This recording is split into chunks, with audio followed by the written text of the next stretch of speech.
Welcome to Fairy Tale Access, where the head fairy's quest is to prove that fairy tales do exist in actual time rather than once upon a time. Together, we will unravel the heroes, young and old, who turn dreams into reality. These are the people who still believe in happily ever after. The discoveries will bend even our most cynical non-believers into believing in fairy tales. Hi, welcome to Fairy Tale Access. Today I am wicked excited to introduce you to Maxina Storibrook and the Danarko series. It is truly one of a kind. Thank you for joining us. How are you today? I'm doing good. How about yourself? Oh, my pleasure. And you're calling in from Georgia by Skype? Yes. How's the weather? Okay. It's been pretty decent. A couple thunderstorms here and there. Awesome. So tell us a little bit about Mara. Where did she come from? How did you create her? I'll start with how I created her, because I was actually 7 years old. I was 7 years old, just kind of doodling in a journal, and all of a sudden this girl with gold eyes and a black robe holding a sword popped up into my head. And I went to my mom and I was like, what should I do? I can't stop thinking about this girl and her story.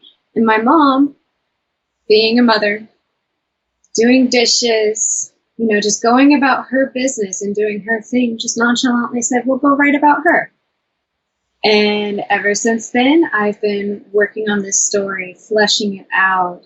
Mara's extremely stubborn, having been raised in a house with just her mother since she was younger. She developed a really strong, forward-thinking approach to the world. And she often takes matters into her own hands. I can definitely see that. It was just an incredible journey. I love the source. I love the magic that plays into everything. The way that it just captures your imagination, and it's one of those books that you can't put down. I was literally up for a week reading all three till like 4 in the morning. I couldn't put it down. I was like, oh, what is she going to get into? What's going to happen next? And all the other characters are so well developed. And you look really young. So did you go to college? Yes, yeah. I have a master's degree in creative writing for the entertainment industry. Really? Wow. Yeah. You don't look that old. I don't mind admitting this, but I'm 26. Really? You've done a fantastic job. And the whole series is so interactive, and I love your website that gives a little more details. How did you create that? The website or the world? The world, the website, the way that you interact with your fans. There's so much more to it than it's just, a series that's a fantasy series that I can read. There's, little snippets of things that aren't included in the novels. There's, up and coming things for next novels. It just keeps you so tuned in. So it's like, number one, it's an amazing story, one that you're not going to put down until the very last page.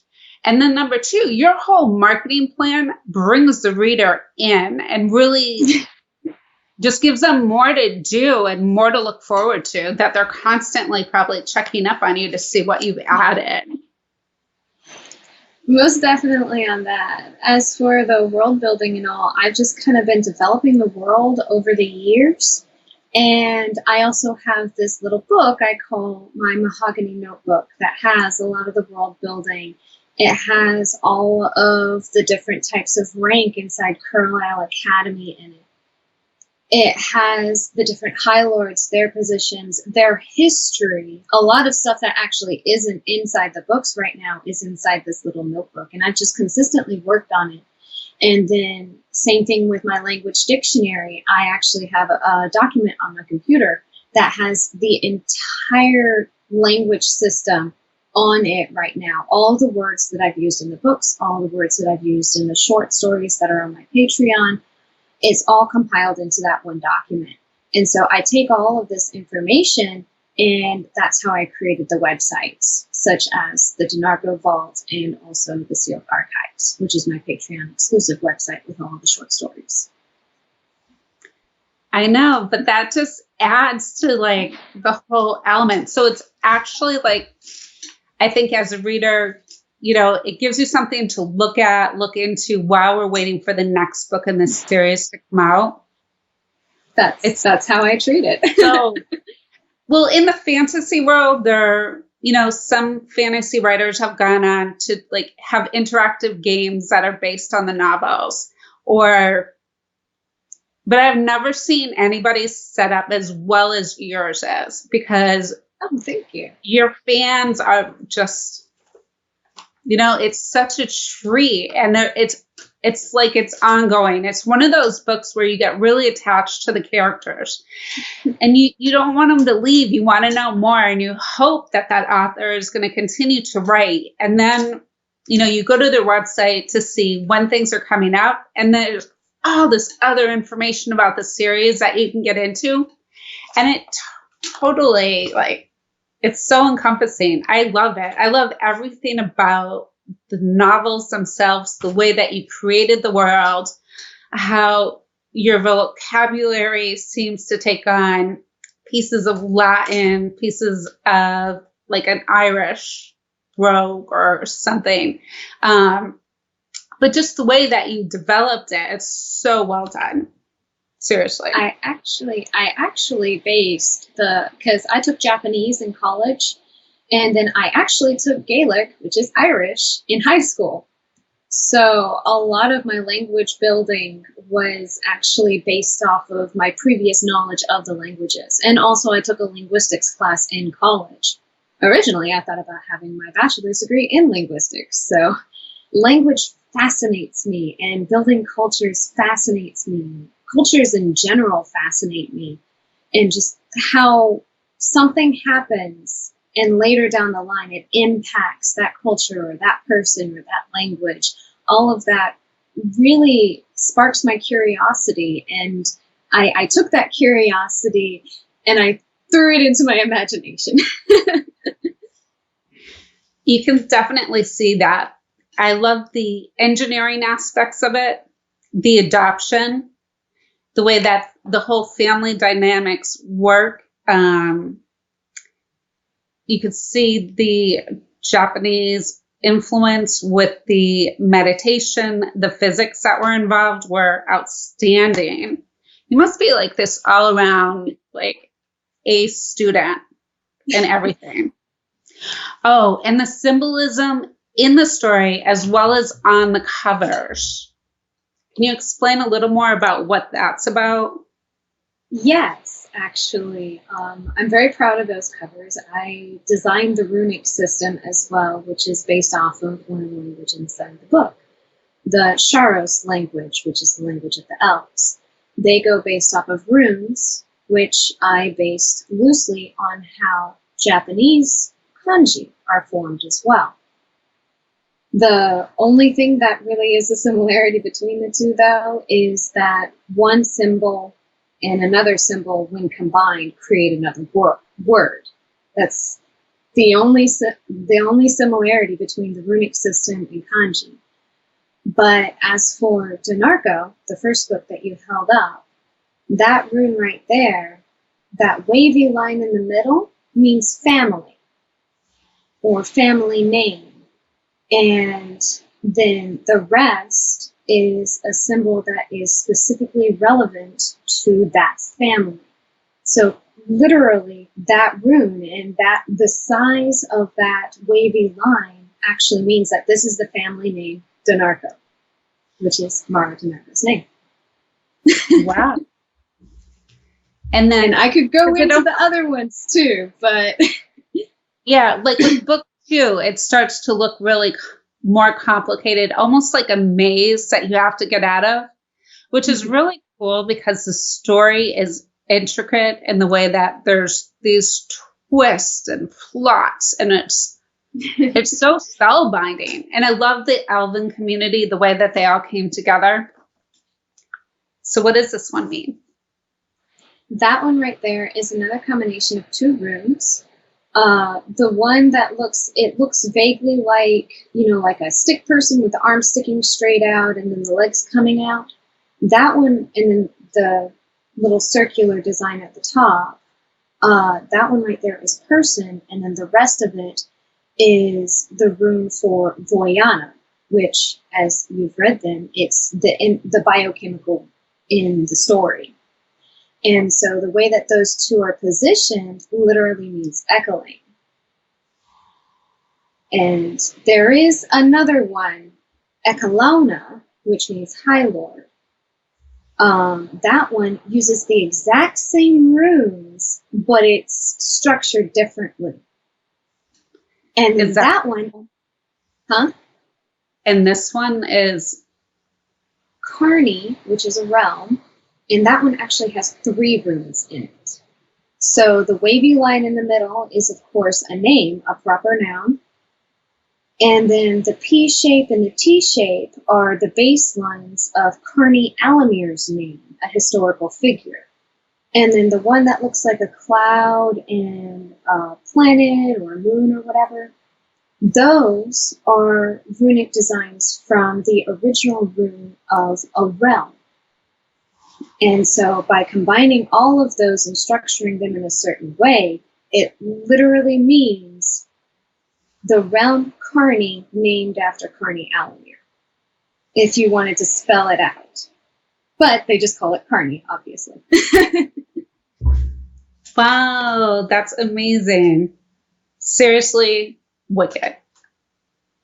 It's just a whole element to the magic that you create with these books. Now, what about, do you have a favorite character in the series? Yes. One of them is, because I actually have multiple favorites.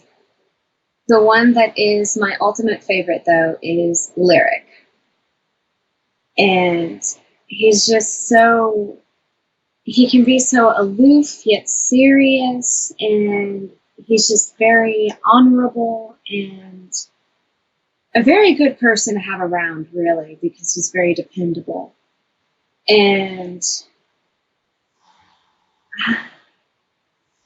I'm trying not to say it in a way that gives away spoilers.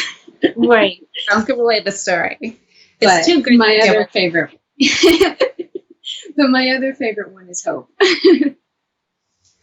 Oh, they're all great. They all have their own element of, just wanting them to be around, wanting to be part of the excitement going on or getting out of things. And what about finding the source? How did you come up with that? Because it's kind of like, finding out who you are and what you're capable of doing. Such a good storyline. So I'm trying to understand the question. So just trying to figure out how I came up with the story, or how the source became a central theme to the story. Oh, yeah. Finding her source. And so that whole concept is really funny to me personally, because I've grown up with the story. And before I actually reached the age to where I really understood technology, and I read a lot of stories that had words like biochemical and radiation and stuff like that in it. I originally believed that the source and Voyana were magic. But then as I grew older and I started learning more words and getting more life experience overall and better education, I realized, you know what? This doesn't hold the same properties as magic. It's more scientific based, just like the civilizations. And that's when I started developing it into more of a biochemical and adding explanations behind it and how it came to be. And uh, and because I came up with it so young, it's kind of hard to imagine exactly where I came up with these ideas from. I just know that my parents keep on telling me I was watching a whole lot of Studio Ghibli back then. I don't know. It must be the mix of your diverse background, because it's so enthralling and imaginative.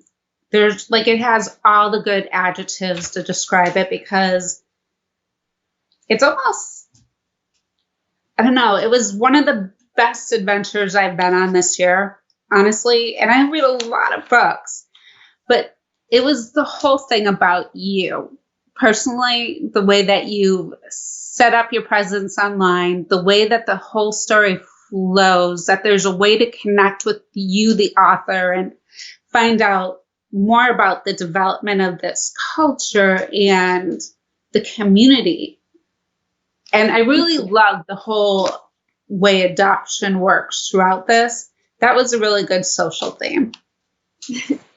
Thank you. What about, so we know you keep a book to keep track of everything that's going on. And do you have storyboards that help you? How do you create all of these characters? The characters themselves, I either have character sheets for them, or I just kind of grew up with them, so I know them as well as my best friend, or maybe better than my best friend, because I know all their little intricacies and their stories, and it's mostly derivative from the overactive imagination of a 9-year-old, a 12-year-old, a 15-year-old. Because as I grew up, I just kept on coming up with more and more stories. It's like I have planned a little novelette on how Chenille got his ears and tail. And I have the story of Lyric and Artemis going into Dunta to look for anything related to the white-haired enigma that's spoken of throughout the series. And I just have a whole bunch of different ideas, and it's like it's its own world, its own universes. And I just hear the stories told to me.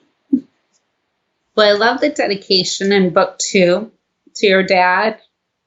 So I will let he helped you with the mechanics behind your strange inventions, which was he's an engineer. And the futuristic technology, did he also help with that? Yes. He's an engineer, and he's always fantasized about like coming up with cool tech and stuff like that.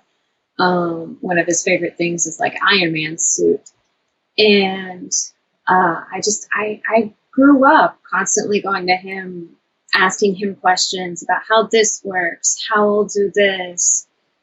Just like my mom's from a medical background, and so anything medical related, I go to her. I know the dad character in this story was really strong too. And there were times where you moved us to tears. It was amazing, because you don't always expect that in fantasy. But if the storyline, no, it was like you were just like when people weren't who they were supposed to be, or people died, but you were so good at drawing us in and really liking these characters, or just the way that you were able to express the way that these characters felt about what happened to them during their lives of ups and downs. So incredibly well done. Thank you. And if it helps, I cried while writing the endings of 2 of the books. Oh, you did? Okay, Yeah. that helped. I was like, but I was just seriously could not sleep until I finished it. I was just so determined. I can't believe I read 3 of these in less than a week because they're all, Wow. yeah, they're all about 350 pages, almost 400. So how many books are in the series? There are going to be 5 books. 5? Yes. Okay. 5 And then are you books. moving on to a new kind of storyline? Yes, temporarily, just to kind of give myself a break. I've been working on this series for about 5 years now. It's about time to branch out and take a little break before I write the sequel series to it as well.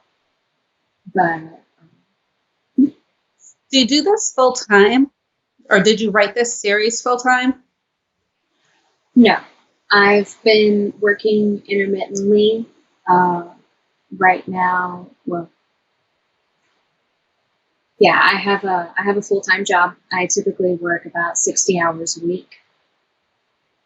Wow. And you found time to write all of these? Well, it's amazing because there's so many great things that the reader can look into. So not only can they look into their website, but they can look into the characters, the mythology, the legends of all these things that go on through your book to see how they tie in. And it really is inquisitive. It just makes you ask more questions. I love it. I can't wait to see the next couple. And the next series. You're an amazing writer. Thank you. My passion is to share stories. So and it makes me feel better. well, you can see that. I saw some of the pictures when you go to events. Tell us about the events you go to, and I love the elaborate display you do. It's so interactive. So tell me about those. Thank you. So I like to go to different conventions and like anime conventions, Comic-Cons, things like that to try to help market my book. And whenever I go there, I actually like to sell some of my other wares too. So it's like I do have some Danarko merchandise, like I have some playing cards, keychains, and posters. But I also love to jewelry make and make other little crafts too. So I have those on the table as well. And when jewelry blew up, I ended up making more. But I really like interacting with all the people. I found that I love the face-to-face interaction and talking to them about the books because it is my passion. So I like to share my passion. I like to share things with people. So that opportunity to be able to meet them face-to-face and talk with them about these books, it gets me excited to write more. And then when I have fans, yeah. And you dress up too. So you dress up like the characters. Yes, that's one of my favorite parts too, is that I get to finally have an excuse to dress up as my characters. No, but it's so incredibly wonderful. Seriously, it's so captivating. And like, there's just so much going on. And there's so much about you that your books really inspire us fans to want to know more about you, and I followed you on everything I could find. And I was just so impressed. And I'm like, wow, I love this. That would be so much fun to just create something. It's like a brand. It's amazing. Thank you. Yeah. And I put my heart and soul into it. Yeah. And all the trinkets that you have on the table, things like that. It seems to fit into the storyline. I don't know. It just looks like so much fun. Like it would be so much fun to meet you in person at an event. Especially after you read the book. So are your fans crazy? Do you find them really intuitive? Very intuitive, a lot of them. I actually just recently did a giveaway in celebration of my publishing house opening, and it was actually quite funny because I had some of my established fans coming in and going like, "Oh, I haven't gotten that book yet. I want that one." and I don't even think that they read the description. They claimed the book so fast. But it's definitely been a little bit of an eye-opener for me, seeing my fans, my growing community, just supporting me so much, and it definitely brings it into perspective for me, just why I write. Because I don't just write for me, I write because I like to share, and I like to share my stories.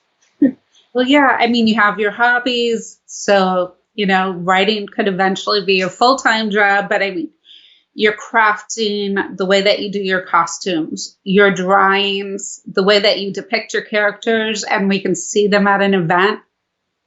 That's why I thought you might have them like scattered around to remind you who's who.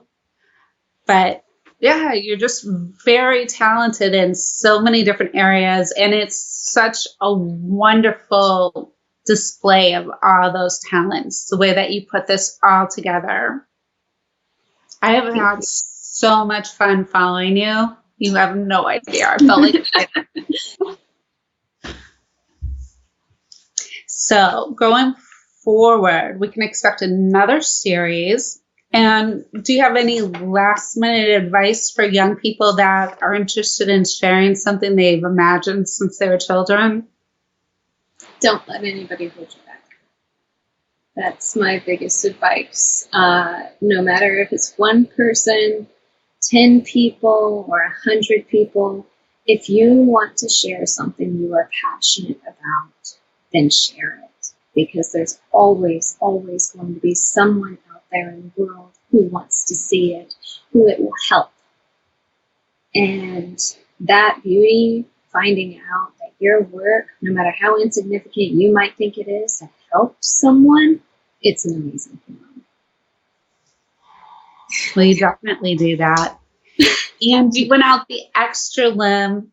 I think you're a good role model for young people because you put everything on the table and you've made an amazing series, webpage, events that people just want to jump at the chance to go to. Thank you. Well, thank you so much for sharing so much about what you do, how you came up with this fantastic series. I can't wait to see the next one, and hopefully you'll come back because I know you'll have some secrets hidden in there. Oh, I definitely do. All right. Until next time, keep asking questions. And if you want a fantastic series to read, Danarko is definitely it.